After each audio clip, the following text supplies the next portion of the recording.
हे hi friends. सो आज हम market fall पे थोड़ी सी बातें करने वाले हैं। क्या मार्केट ऑलरेडी 20% डाउन है, इसी के बारे में थोड़ा सा समझने की कोशिश करेंगे और उसके बाद ओवरऑल इन्वेस्टमेंट अप्रोच क्या होना चाहिए उसके बारे में भी हम यहाँ पे डिस्कशन करने वाले हैं दोस्तों। पहली बात कि मार्केट कितने परसेंट डाउन है, क्योंकि small cap, mid cap, large cap, अगर इंडाइसेस की हम ब्रॉडर लेवल पे बात करते हैं तो small cap and large cap indices are down by almost 13% from their all time highs या फिर 52 वीक हाइज हम बोल सकते हैं। And mid cap index is down by almost 15% from its all time high level. अगर ये numbers हम देखते हैं तो सितंबर 2024 में अपने हाई लेवल्स इन्होंने अचीव किए थे, मतलब ऑल टाइम हाई लेवल्स इन्होंने अचीव किए थे। तो वहां से लेके अब तक सितंबर टू अक्टूबर, अक्टूबर टू नवंबर, नवंबर टू दिसंबर एंड दिसंबर टू जनवरी, ऑलमोस्ट 4 महीने का एक टाइम करेक्शन भी यहाँ पे हुआ है। What is time correction? Time correction is in a way कि उस फेज में कुछ भी रिटर्न्स नहीं आ रहे। प्लस अगर हम अपॉर्चुनिटी कॉस्ट के एंगल से देखते हैं, अगर लार्ज कैप में हम 12% के रिटर्न्स एक्सपेक्ट कर रहे हैं और स्मॉल एंड मिड कैप में थोड़ा सा उसके ऊपर higher 200-300 basis point higher returns अगर हम एक्सपेक्ट कर रहे हैं, अपॉर्चुनिटी कॉस्ट जो है वो लार्ज कैप में अराउंड 4% की रहेगी और स्मॉल एंड मिड कैप में अराउंड 5% की रहेगी। तो अगर प्राइस करेक्शन में ये दो करेक्शन टाइम करेक्शन का क्वांटिफिकेशन में ऐड कर देता हूं तो ओवरऑल करेक्शन जो मार्केट में हमें नजर आ रहा है that is around 17% to 20%। Large and small cap space में it is 16 to 17% and mid cap space में तो ऑलमोस्ट 20% का करेक्शन हम यहाँ पे देख रहे हैं।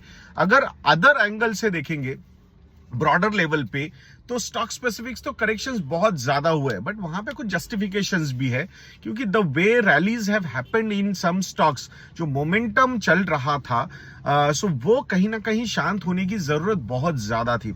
FY23 हो, FY24 हो, जहां पे एक फेनोमिनल रिटर्न्स आप लोगों ने देखे हैं, तो उसके बाद इस टाइप का एक ब्रीदिंग ईयर आना ये बहुत जरूरी है।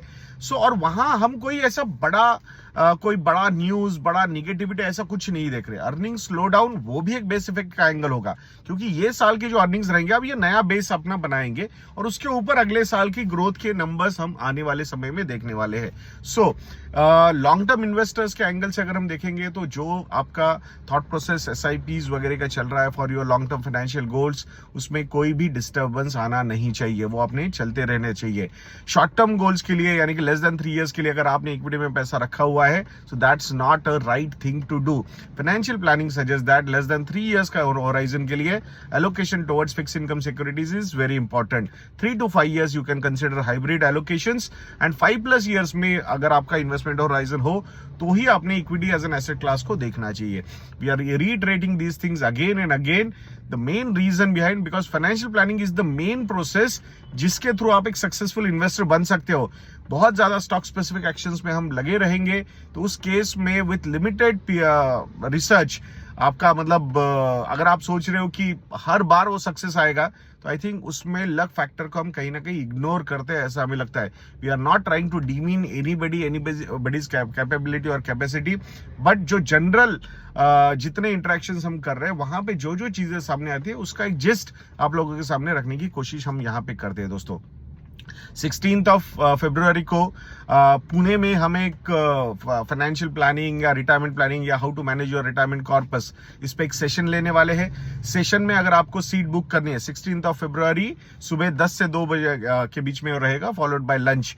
तो वो अगर आप उसके लिए अपना सीट बुक करना चाहते हो तो उसकी लिंक जो है मैंने डिस्क्रिप्शन बॉक्स और कमेंट सेक्शन में पिन की हुई है। आशा करूंगा आप जरूर उस सेशन को अटेंड करोगे। काफी मतलब बहुत सारे सेशंस हम ऑलरेडी ले चुके हैं।